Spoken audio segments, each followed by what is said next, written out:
Om Swastiastu, Assalamualaikum warahmatullahi wabarakatuh, Shalom, Om Namo Buddhaya, salam kebajikan dan salam harmoni. Kami dari kelompok 8 akan mempresentasikan materi pada pertemuan kali ini, yaitu fungsi tau dan fungsi sigma. Sebelumnya, perkenalkan nama kelompok anggota kami.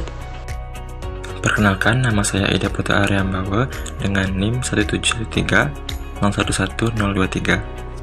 Dan saya, Sinta Maulidina Zahro dengan NIM 2013011060. Materi pada pertemuan kali ini terbagi menjadi dua. Yang pertama, fungsi tau, yang kedua, fungsi sigma. Saya akan menjelaskan materi yang pertama, yaitu fungsi tau. Sesuai dengan definisi 3.3, misalkan n suatu bilangan bulat positif, fungsi tau n menyatakan banyaknya pembagi bulat positif dari n. Contohnya, yang pertama 18, pembagi positifnya 1, 2, 3, 6, 9, 18, sebanyak 6, jadi fungsi tau 18 sama dengan 6. Yang kedua 5, pembagi positifnya 1 dan 5, sebanyak 2, jadi fungsi tau dari 5 sama dengan 2. Apabila P bilangan prima, maka fungsi tau P sama dengan 2. Fungsi tau n sering dinyatakan dengan menggunakan notasi sigma. Beberapa contoh notasi sigma adalah sebagai berikut. Ada 6 contoh notasi sigma. Menggunakan notasi sigma, fungsi tau n dapat dirumuskan sigma d per n 1 untuk n lebih dari sama dengan 1. Contohnya, yang pertama, semua pembagi bulat positif 32 adalah 1, 2, 4, 8, 16, dan 32. Maka, sigma D per 321 sama dengan 1 plus 1 dan seterusnya sama dengan 6. Yang kedua, semua pembagi bulat positif 48 adalah 1, 2, 3, 4, 6, 8, 12, 16, 24, dan 48. Maka, sigma D per 48, 1 sama dengan 1 plus 1 dan seterusnya sama dengan 10. Apabila P bilangan prima, maka pembagi bulat positifnya hanya 1 dan P, sehingga fungsi tau P sama dengan 2. Coba perhatikan pada tabel berikut ini. Dalam tabel tersebut, berlaku apabila bilangan prima berpangkat, sehingga bilangan P pangkat K, pembagi bulat positifnya adalah 1, P pangkat 2, sampai dengan P pangkat K, maka fungsi tau P sama dengan K plus 1.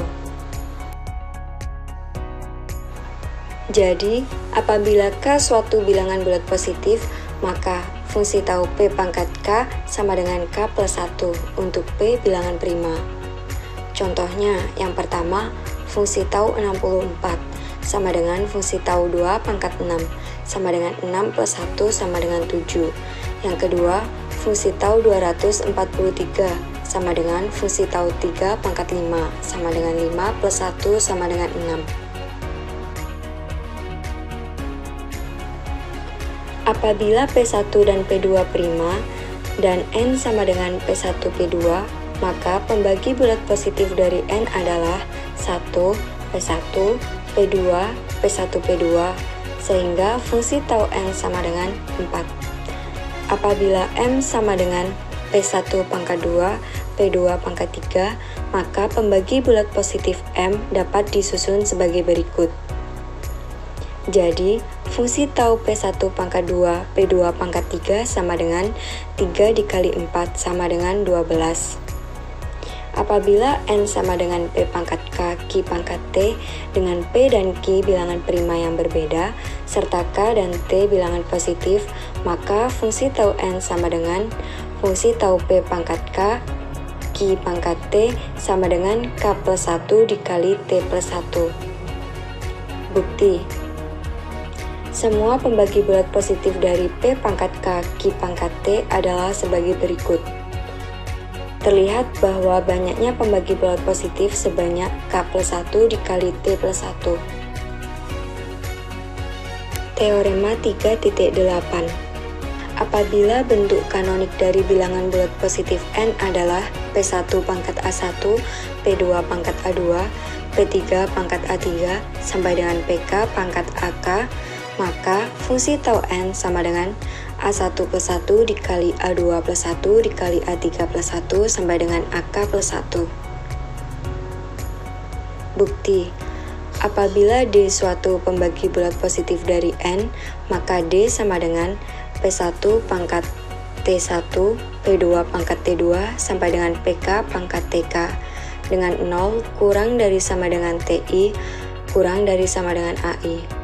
Maka banyaknya pembagi bulat positif dari N sebanyak hasil kali banyaknya pilihan yang mungkin untuk TI dari AI plus 1 pilihan. Sehingga fungsi tau N sama dengan A1 plus 1 dikali A2 plus 1 sampai dengan AK plus 1. Notasi Pi. Contoh, Pi DI dengan I sama dengan 1 sampai 5, maka D1 dikali D2 dikali D3 dikali D4 dikali D5. Pi Fn dengan N sama dengan 1 sampai 4, maka F1 dikali F2 dikali F3 dikali F4. Pi DI plus 1 dengan I sama dengan 1 sampai N, maka D1 plus 1 dikali D2 plus 1 sampai dengan Dn plus 1.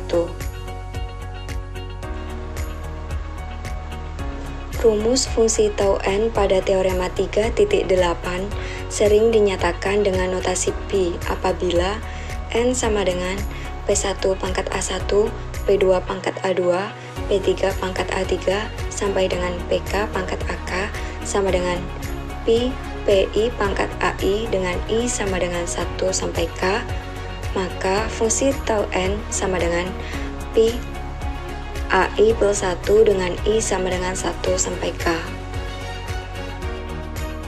Contoh teorema 3.8, 1260 sama dengan 2 pangkat 2 dikali 3 pangkat 2 dikali 5 dikali 7, maka fungsi tau 1260 sama dengan fungsi tau 2 pangkat 2 dikali 3 pangkat 2 dikali 5 dikali 7 sama dengan 2 plus 1 dikali 2 plus 1 dikali 1 plus 1 dikali 1 plus 1 sama dengan 36.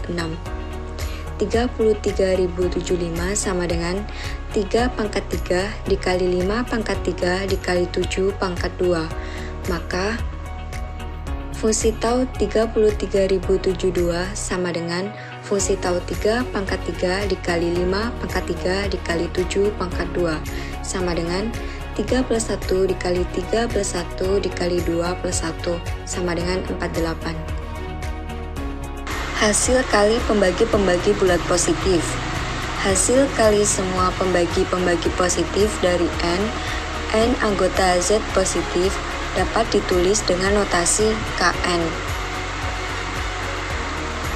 Contohnya, yang pertama, pembagi bulat positif dari 12 adalah 1, 2, 3, 4, 6, dan 12, sehingga fungsi tau 12 sama dengan 6.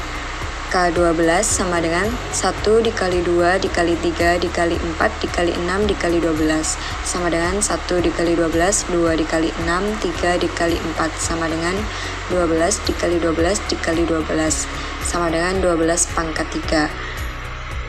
Yang kedua, pembagi bulat positif dari 28 adalah 1, 2, 4, 7, 14, dan 28, sehingga fungsi tau 28 sama dengan 6.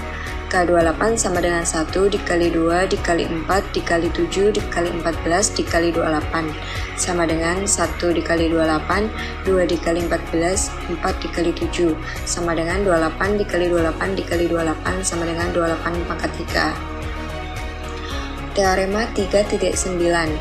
Apabila n suatu bilangan bulat positif, maka hasil kali semua pembagi bulat positif dari n adalah Kn sama dengan n pangkat setengah fungsi tau n. Bukti, misalkan D adalah pembagi bulat positif dari n, maka ada D aksen yang juga merupakan pembagi bulat positif dari n. Sedemikian hingga D aksen sama dengan n. Banyak pembagi bulat positif dari n adalah fungsi tau n. Maka jika kita memasangkan setiap pembagi dari n menjadi D aksen, maka akan ada perkalian bilangan n sebanyak setengah fungsi tau n, sehingga Kn sama dengan n pangkat setengah fungsi tau n. Selanjutnya, presentasi akan dilanjutkan oleh rekan saya. Baik, yang kedua yaitu kita akan membahas mengenai fungsi sigma. Yang pertama kita akan membahas terlebih dahulu mengenai definisi dari fungsi sigma. Jadi fungsi sigma ini merupakan fungsi yang menyatakan jumlah dari semua pembagi bulat positif dari n, di mana n ini merupakan suatu bilangan bulat positif. Jadi fungsi sigma ini itu ditulis dengan seperti ini, sigma n, dan bisa juga ditulis menggunakan notasi sigma seperti ini. Jadi sigma n sama dengan sigma dari D, di mana D ini merupakan pembagi bulat positif dari n. Jadi jika fungsi tau itu menyatakan banyak dari semua pembagi bulat positif dari n, nah sedangkan sigma itu menyatakan jumlahnya. Nah, untuk contohnya misalkan 12. Nah, 12 ini memiliki pembagi bulat positif yaitu 1, 2, 3, 4, 6, dan 12. Nah, sehingga jika kita ingin mencari nilai dari sigma 12, itu kita tinggal jumlahkan semua pembaginya, yaitu 1, tambah 2, tambah 3, tambah 4, tambah 6, tambah 12, yang mana hasilnya adalah 28. Ya, jadi itu dia definisi dari fungsi sigma. Nah, sekarang kita akan meninjau untuk sigma n, di mana n itu merupakan bilangan prima. Kita mulai dari 2, sigma 2. Nah, kita ketahui bahwa 2 ini memiliki pembagi yaitu 1 dan 2, sehingga kita peroleh sigma 2 sama dengan 1 tambah 2, yaitu 3. Kemudian kita lihat 5. 5 juga, nah 5 ini pembaginya yaitu 1 dan 5, sehingga sigma 5 sama dengan 1 tambah 5, yaitu sama dengan 6. Kemudian sigma 11, yaitu 1 tambah 11 sama dengan 12. Nah, dari beberapa contoh ini dapat kita perumum menjadi seperti berikut. Nah, apabila P ini bilangan prima, maka sigma dari P yaitu 1 tambah P. Nah, pada pembahasan yang dibahas oleh rekan saya sebelumnya, itu sempat dibahas bahwa pembagi dari P kuadrat itu adalah 1, P, dan P kuadrat. Sehingga di sini sigma P kuadrat itu akan sama dengan 1 tambah P tambah P kuadrat. Begitu pula untuk P pangkat 3, kita peroleh sigma P pangkat 3 sama dengan 1 tambah P kuadrat tambah P pangkat 3.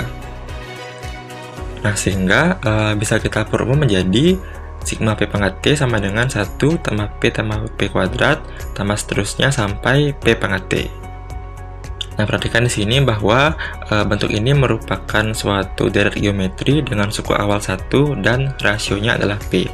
Nah, kita ingat kembali rumus dari deret geometri yaitu Sn sama dengan R pangkat N tambah 1 kurang 1 per R kurang 1, di mana R-nya lebih dari 1. Nah, di sini kan R-nya itu adalah bilangan prima, yang mana bilangan prima itu selalu lebih dari 1, sehingga kita bisa gunakan rumus ini untuk menyederhanakan bentuk ini. Nah, dari sini kita peroleh sigma P pangkat T itu sama dengan P pangkat T tambah 1 kurang 1 per P kurang 1, di mana P itu adalah bilangan prima dan T itu adalah suatu bilangan bulat positif.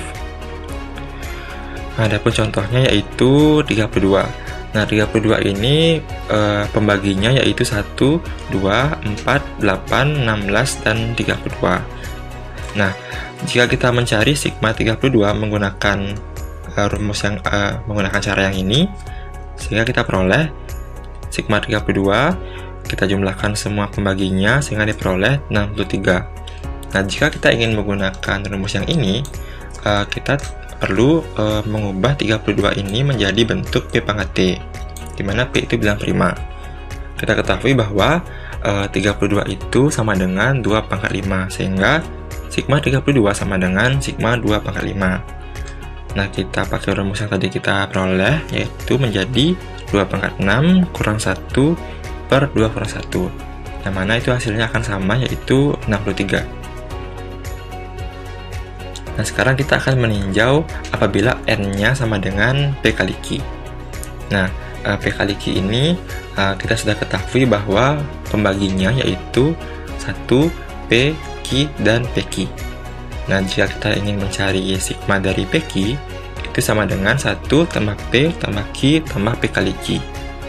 Nah, perhatikan bahwa bentuk 1 tambah P tambah Q tambah PQ ini bisa kita faktorkan sehingga menjadi bentuk 1 tambah P kali 1 tambah Q. Dan yang kedua, kita akan membahas apabila bentuknya M sama dengan P kuadrat kali Q pangkat 3. Nah, pada pembahasan materi yang dibahas oleh rekan saya sebelumnya juga, itu sudah dibahas bahwa apabila M sama dengan P1 kuadrat dan P2 pangkat 3, itu pembagi dari M ini itu adalah sebagai berikut. Sehingga, jika kita ingin mencari sigma dari M, itu kita tinggal menjumlahkan semua pembaginya sehingga kita memperoleh seperti ini. Jadi di sini kita analogikan P1 itu adalah P dan P2 itu adalah Q. Nah, perhatikan di sini bahwa bentuk P ini dapat kita faktorkan keluar dan P kuadrat di sini juga dapat kita faktorkan keluar sehingga diperolehlah bentuk seperti ini. Kemudian bentuk yang ini itu sudah sama sehingga juga bisa kita faktorkan menjadi seperti ini. Nah, perhatikan bahwa bentuk ini itu merupakan deret geometri juga, sehingga kita bisa ubah menjadi seperti ini.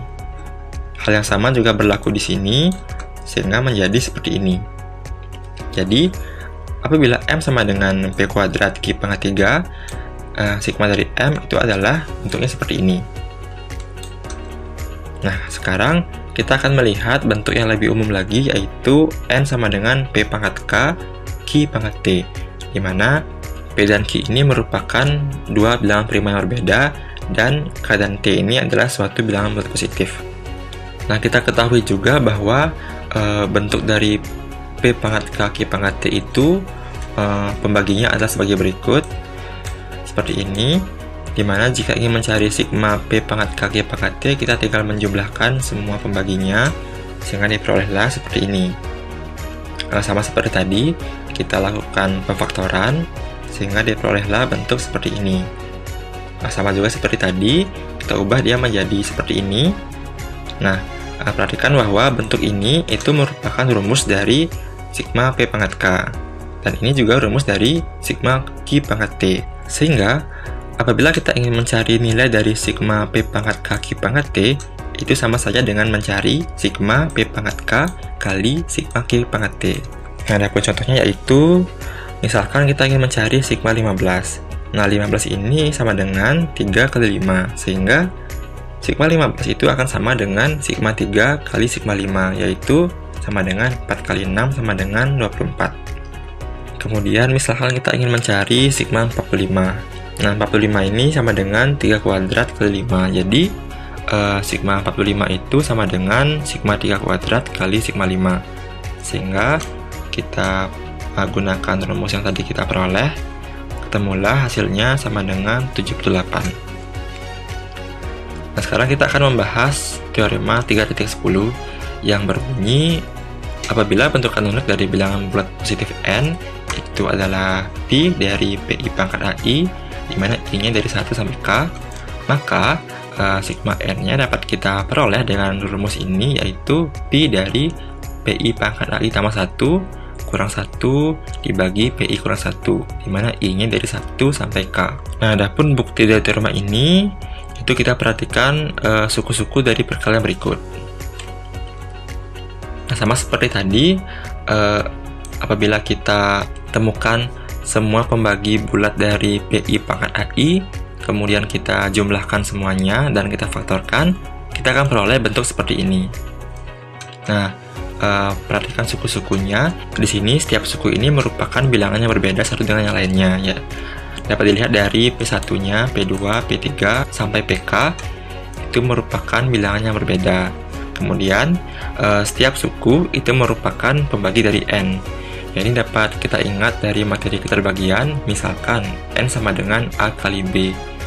Nah, dari sini kita ketahui bahwa A maupun B itu sama-sama habis membagi N. Nah, bentuk ini dapat kita tulis lagi menjadi seperti ini, yaitu sigma N sama dengan Pi dari 1 tambah PI tambah PI kuadrat tambah seterusnya sampai PI pangkat AI, di mana I-nya ini dari 1 sampai K. Nah, perhatikan bahwa bentuk ini merupakan deret geometri dengan A sama dengan 1 dan rasionya adalah PI. Sehingga kita bisa tulis sigma N-nya menjadi seperti ini, yaitu Pi dari PI pangkat AI tambah 1 kurang 1 per PI kurang 1, di mana I-nya dari 1 sampai K. Jadi, teorema ini sudah kita buktikan. Nah, adapun contohnya, jadi teorema 3.10 ini dapat kita gunakan apabila kita ingin mencari sigma N, di mana N-nya itu merupakan bilangan yang lumayan besar gitu. Sehingga kita bisa dengan cepat menentukan sigma N-nya. Misalkan sigma dari 2130. Nah, 2130 ini bisa kita ubah menjadi 2 kali 3 kali 5 kali 7 kali 11. Sehingga sigma dari 2130 itu sama dengan sigma dari 2 kali 3 kali 5 kali 7 kali 11. Nah, dengan menggunakan teorema 3.10, kita peroleh hasilnya yaitu sebagai berikut. Sehingga hasil akhirnya yaitu sama dengan 6.912. Nah, contoh yang kedua yaitu sigma dari 5.600. 5.600 ini dapat kita uraikan menjadi 2 pangkat 5 kali 3 kuadrat kali 7. Sehingga menggunakan teorema 3.10 kita peroleh seperti ini, yang mana hasilnya akan seperti ini, dan kita perolehlah sigma 5.600 itu sama dengan 15.624. Nah, jadi itu dia materi pada pertemuan hari ini. Terima kasih karena sudah memperhatikan dengan baik, dan kita akan lanjutkan di sesi diskusi. Terima kasih.